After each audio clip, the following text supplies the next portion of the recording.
La sequía que está golpeando, pero severamente además, algunas zonas de Euskal Herria, y hay un punto donde además dependen muchísimo del agua, no está en el consorcio de aguas de Vizcaya y tienen un consumo muy alto por el tipo de explotaciones ganaderas que tienen. Estamos hablando de Carranza. Blanca Sáez, y hoy empiezan a llegar camiones para llenar las balsas de allá. Sí, efectivamente, por la situación, bueno, pues han necesitado que 200.000 litros de agua lleguen a diario desde Cantabria, de momento desde Ramales de la Victoria, pero si esta situación, bueno, pues sigue o no es suficiente con lo que llega de allí, pues también se sumaría este agua llegada desde Ampuero. ¿Qué ha pasado? Bueno, pues la sequía de este verano, todos la estamos padeciendo, todos la sabemos, añadido a los meses anteriores, han hecho que los dos embalses que abastecen a esta zona pues estén en muy malas condiciones o al límite. Fijaos, son estos dos, son la Cerroja, que está al 34%, y la Argañeda, que está al 13%, pero es que este último no solo está así por la situación de la sequía, sino porque por su situación, por sus características, tan solo puede ser llenado hasta el 40%. De toda esta situación, pues nos han hablado algunos de los vecinos. A ver, es muy duro, sí. Es muy duro este año. Es un problema que lleva años y que, bueno, pues que no acaba de solucionarse. Sí, claro. Es que ya, si no, ya estamos con poca presión de agua. A la ganadería lo está pasando peor. Demasiado seco. Demasiado seco y poca agua. Es un valle así y no hay vuelta de hoja. Se irá arreglando las cosas. Mientras no se solucionen lo de las cacharras esas de allá arriba... Bueno, pues no sé. Poco a poco. Yo pienso que este tiempo cambiará. Está lloviendo por todos los lados. Si no llueve aquí, pues estamos perdidos. Raúl Palacio, alcalde de Carranza. Alcalde, bienvenido a En Jaque. A ver, ¿hay solución al problema casi recurrente que tiene Carranza con el agua? Bueno, es que recasco lo primero, Xavier y compañía. A ver, en estos momentos estamos centrados en solucionar la situación actual de emergencia, por decir así. Esta situación viene provocada por dos motivos. El principal es esta sequía que estamos padeciendo tan intensa, que es evidente, llevamos mucho tiempo sin llover, y esto ha hecho que nuestros embalses, de los dos embalses de agua, vayan perdiendo su capacidad. Pero, lógicamente, un señor aquí lo comentaba en la entrevista, no podemos olvidar que uno de los dos embalses que tenemos, de las dos captaciones que tenemos, está, aunque esté a pleno rendimiento, no podemos llenarlo más allá de un 43%. Esos son muchos miles de metros cúbicos de agua que no podemos acumular, y en invierno tenemos que abrir para que vaya perdiendo agua, porque tiene defectos constructivos. Llevamos ya muchos años reclamando a la Diputación la necesidad de que esa balsa la reformen en condiciones, pero bueno, de momento, por lo que fuera, no ha sido posible, y esto también colabora a que la situación sea esta, ¿no? Claro, estamos hablando además de un municipio con 140 kilómetros cuadrados, cantidad de barrios, ustedes les llaman pueblos, ¿no? Sí. Y entonces esta dispersión también geográfica complica mucho la distribución de agua. Sí, a ver, la red de abastecimiento que nosotros tenemos es muy compleja, muchos kilómetros. Como habéis dicho al principio, el municipio con el 80% del ganado vacuno de leche de todo Vizcaya, muchas ganaderías intensivas con muchas cabezas de ganado, muy disperso. O sea, la situación no es sencilla, eso somos conscientes, ¿no? Sin embargo, con el sistema que tenemos montado actualmente, con la depuración que se hace y con el agua que se va acumulando en las balsas, en una situación normal pasamos los veranos sin ningún problema. Cuando coinciden situaciones extremas como la actual, con esa falta de capacidad de no poder llenar esa balsa, efectivamente nos encontramos situaciones límites como esta, que nos obligan a dar pasos como hacer aportaciones de agua del exterior, claro. ¿La entrada en el consorcio de aguas de Vizcaya arreglaría la situación o no? Bueno, Xavier, a ver, la entrada del agua, o sea, en el consorcio, lo que haría sería que en vez de asumir el ayuntamiento la obligación de dar soluciones a esta situación, tendría que ser el consorcio. La escasez de agua iba a ser la misma.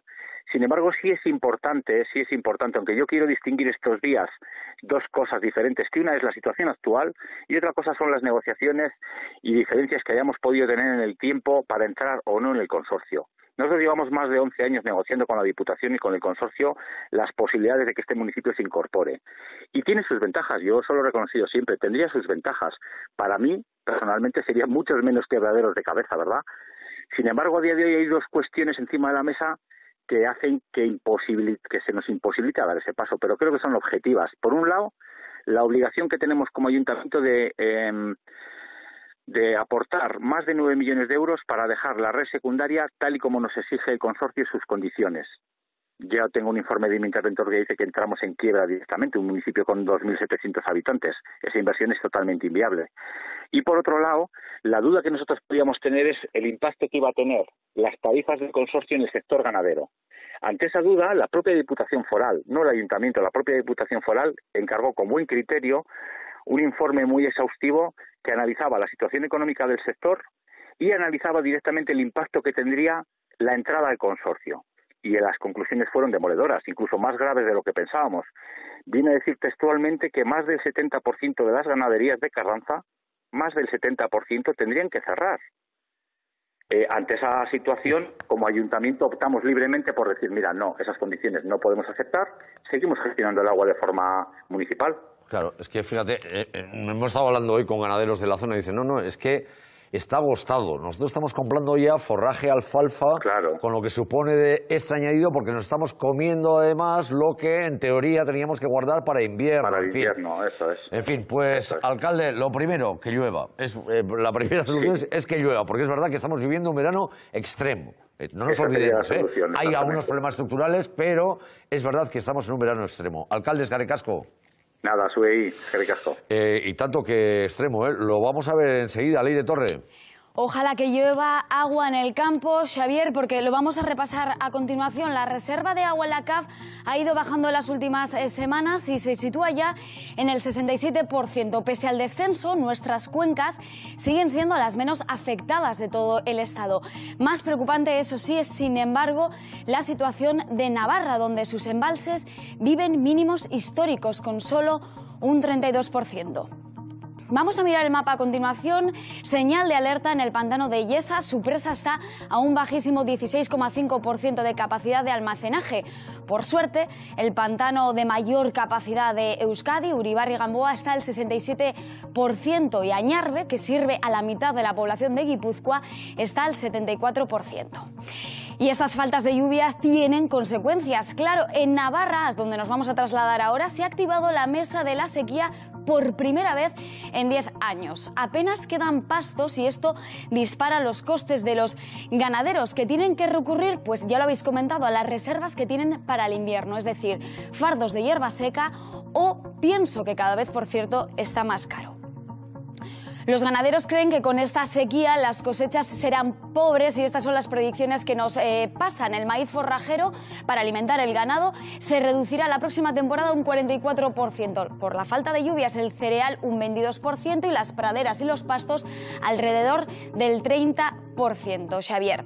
Y nos vamos a ir ahora a Vizcaya, Carranza, precisamente donde venimos, que va a recibir desde hoy 200.000 litros de agua diarios en camiones llegados desde Cantabria. Camiones cisterna como estos que vemos aquí, que llegarán desde Ramales de la Victoria y Ampuero, a 20 kilómetros aproximadamente de la Muga. Los embalses que abastecen el valle, como ha dicho el alcalde, están muy bajos.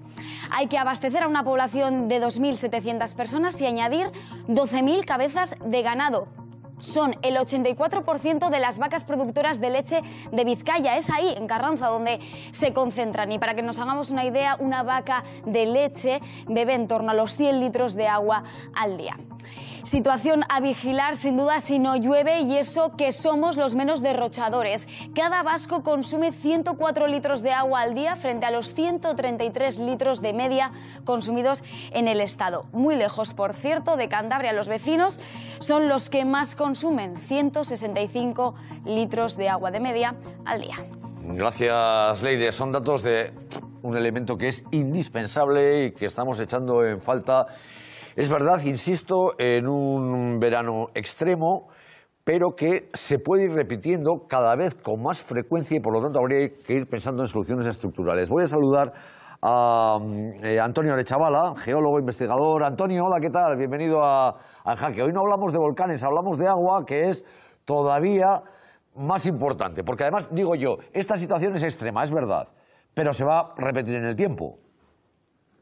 Euron, sí, efectivamente, todos los datos que tenemos de AEMET, sobre todo en lo que concierne a la Comunidad Autónoma Vasca y a Navarra, nos dicen que, bueno, esto que se ha llamado la España húmeda o la Iberia húmeda, pues va a dejar de serlo frecuentemente, más frecuentemente. Va a seguir siéndolo, pero más frecuentemente vamos a tener estas olas de calor y también periodos de grandes sequías, sin que afecte igual a una mayor cantidad en el tiempo, que sí que baja, pero un 10% o un 20% de las precipitaciones. Esto quiere decir que va a llover mucho en momentos puntuales, pero vamos a tener muchas más sequías. Cada vez que llega un episodio de estos, decimos, bueno, se vuelve a hablar de los embalses, los trasvases de agua. ¿Va por ahí la solución o por dónde va desde el punto de vista, además, geológico y hídrico? Vamos a ver, desde el punto de vista geológico y hídrico, un poco lo que te acabo de comentar. Las proyecciones que tenemos de todos los estudios de los mejores investigadores internacionales y, por supuesto, de casa, apuntan hacia una disminución pequeña. Pero, sobre todo, el problema es de gobernanza. Es porque no hemos hecho los deberes. Ahora mismo se pondrá a llover en unos días y nos olvidaremos otra vez del problema. Tengamos en cuenta, por ejemplo, que quien está pagando ahora el pato, que es, por ejemplo, toda la zona del Valle de Carranza, como bien decía el alcalde, ¿no? A ver, esto es la última comarca vizcaína que entró en pleno siglo XXI a tener cierta regulación con respecto al agua, puesto que los embalses uno se finaliza en el año 2000 mal acabado, que tenía problemas de grietas, y el otro pues no da abasto. Es decir, ahora mismo están los ríos secos. Es decir, que aquí se nos ha juntado una cuestión hidrológica, geológica, porque la gente allí tradicionalmente hasta bien entrado el siglo XXI tiraba de manantiales, y luego un problema de gobernanza, que hay un desbarajuste y un engranaje jurídico y político muy complejo del cual habéis hablado y que tienen que ponerse de acuerdo. Que si pasas al consorcio, que si no pasas al consorcio, que si él ha hecho referencia a un informe que se hizo en el año 2018, que lo hizo Deloitte, que habla de que realmente, o sea, las expectativas, si el Valle pasara directamente al consorcio, eran nefastas, y lo dice clarísimamente el informe. Un 70% del sector que suministra, el sector primario, que suministra la leche, los productos lácteos, la carne, etcétera, de toda Vizcaya, colapsaría. Es decir, estamos tratando muy mal al sector primario y eso es fatal. Es decir, estamos tratándolo como si fuese un sector servicios, un sector terciario. Y eso es un desastre. Tenemos unos políticos desastrosos ahora mismo y esto, ya te digo, volverá a llover y se olvidará. Hay que solucionar este problema ya, que no es una cuestión solo de Carranza, sino que ya hemos visto que se da en otras zonas como en Bermeo y, por supuesto, aquí en Navarra, ni te cuento el problema que tenemos. Oye, en Navarra estaba Leire diciendo los datos que se prevén, pues de forraje de maíz, de cereal, de pasto. Yo no sé si en algún momento también hay que ir pensando que hay que ir adecuando explotaciones del sector primario a esa realidad que va a ser cada vez más dura por menos agua y más calurosa.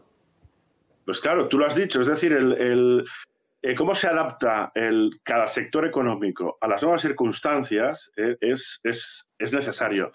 Es obligatorio hacerlo, ¿no? Sin embargo, tampoco te va a solucionar el problema. Ten en cuenta que las nuevas circunstancias no son solo las climáticas. Tenemos un problema energético irresoluble. Es decir, desde el punto de vista técnico, ojo. Tenemos una serie de cosas que no son pasajeras, que no son coyunturales, que son estructurales, como son el cambio climático y el fin de los combustibles fósiles. Toda la ganadería, todo el sector primario, todo lo que comemos, es decir, todo lo que nos alimenta a nosotros, está basado en una forma de hacer una economía basada en combustibles fósiles. Entonces, eso ya no es posible y cada vez va a ser menos posible. Con lo cual, debemos adaptarnos a estas nuevas circunstancias. Hay una descentralización, un recogimiento de lo que son los sectores sin pensar en importaciones a gran escala, a la escala de globalización. Hay una desglobalización. Tenemos que adaptarnos a ello. Pues Antonio Arechavala, un abrazo muy fuerte, Antonio. Gracias. A vosotros. Fijaros, yo la sensación que tengo, además escuchándole ahora a Antonio, es que muchas veces estas obras, claro, tampoco dan una rentabilidad, digamos, política inmediata. Son obras de largo plazo, largo alcance, que tardan en construirse, que tardan varias legislaturas, y dices tú, yo la hago, pero me gasto el dinero público, pero ¿de verdad voy a ver una recompensa, digamos, política que me van a decir que bien lo haces? Es un problema añadido que ha dicho él sobre la gestión política de esto. Me ha gustado mucho su intervención, pero particularmente ese asunto yo discrepo un poco, porque la rentabilidad, incluso puede haber una rentabilidad electoral, digamos, ¿no? Sacarle esa rentabilidad. El problema que tiene la realización de infraestructuras hidráulicas de este tipo, embalses, es el impacto medioambiental, que hace 50 o 60 años no lo tenían y hoy sí que lo tienen. Entonces, cualquier propuesta que se haga en este sentido, primero, las dificultades que tiene para pasar un informe de impacto medioambiental son muy altas. Y luego, bueno, pues la propia sociedad es también reticente a que le expropien terrenos, o sea, son de mucha dimensión, ¿no? Con lo cual, yo creo que también... Yo soy muy favorable a las infraestructuras hidráulicas y me parece que a medio o largo plazo y van a ser más rentables para todos, ¿no? Nos toca también aprender en Pero esto. Hay una reticencia social también, porque es mucha expropiación y luego un impacto ambiental que no es pequeño. No es nada sencillo. A ver.